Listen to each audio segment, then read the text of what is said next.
নতুন করে টাকা ছাপিয়ে দুর্বল ব্যাংকগুলোকে সহায়তা দেবার কারণে দেশে আরও বাড়তে পারে মূল্যস্ফীতি। একই সাথে এই সিদ্ধান্ত কেন্দ্রীয় ব্যাংকের নীতির সাথে সাংঘর্ষিক বলে মত বিশ্লেষকদের।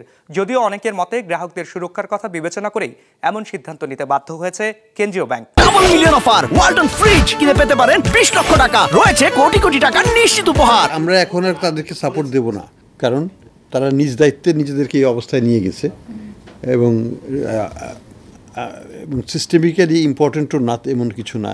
দায়িত্ব নেওয়ার পরপর এমন কঠিন সিদ্ধান্তের কথা জানিয়েছিলেন বাংলাদেশ ব্যাংক গভর্নর, কিন্তু 3 মাস পার হতে না হতেই পাল্টে গেছে গভর্নরের সেই বক্তব্য।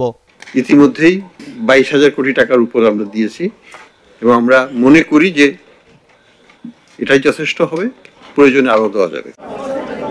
মূলত অন্তর্বর্তী সরকার ক্ষমতায় আসার পর থেকেই তীব্র তারল্য সংকটে ধুঁকতে থাকে এস আলমের মালিকানাধীন 6টি সহ দেশের 10টিরও বেশি ব্যাংক, যাদের সহায়তা না করার ব্যাপারে শুরুতে বাংলাদেশ ব্যাংকের কঠোর সিদ্ধান্ত থাকলেও ধীরে ধীরে সেই নীতি থেকে সরে আসে সংস্থাটি, যার ফলে কেন্দ্রীয় ব্যাংকের নির্দেশনায় মিউচুয়াল ট্রাস্ট, ব্রাক্স, সিটি সহ বেশ কয়েকটি সবল ব্যাংক সংকটে থাকা কয়েকটি ব্যাংককে 3 দফায় 6,845 কোটি টাকার তারল্য সহায়তা প্রদান করে।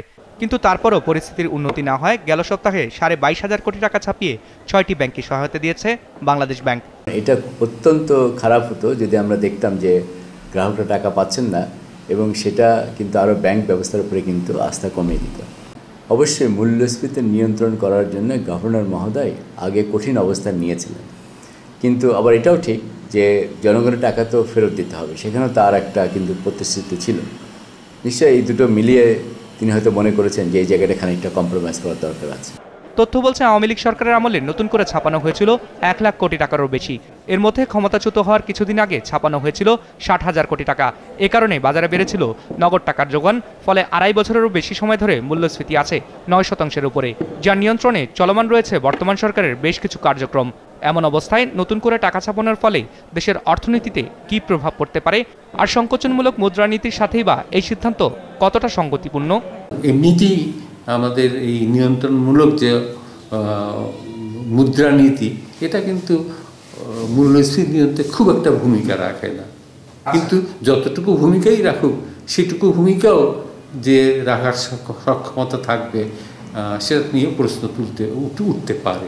টাকা ছাপিয়ে তাদেরকে যে সহায়তা দিচ্ছে, এটা একটা আমি বলবো this is a bad example, যেটা ভবিষ্যতের জন্যে হয়তো আরও অনেক ক্ষেত্রে ব্যাংকগুলো তখন এই টাকা ছাপিয়ে অর্থ দেওয়ার প্রবণতা, যেটা এই প্রবণতা হয়তো বাড়তে পারে। অবশ্য নতুন ছাপানো টাকা দ্রুত বন্ডের মাধ্যমে বাজার থেকে তুলে নেওয়ার কথা জানিয়েছে বাংলাদেশ ব্যাংক, যদিও এ বিষয়ে নিয়ে মিশ্র প্রতিক্রিয়া আছে বিশ্লেষকদের মাঝে। তাহলে সেটাও কিন্তু আমাদের শুধু বিজনেস রিপোর্ট, মাছরাঙা টেলিভিশন।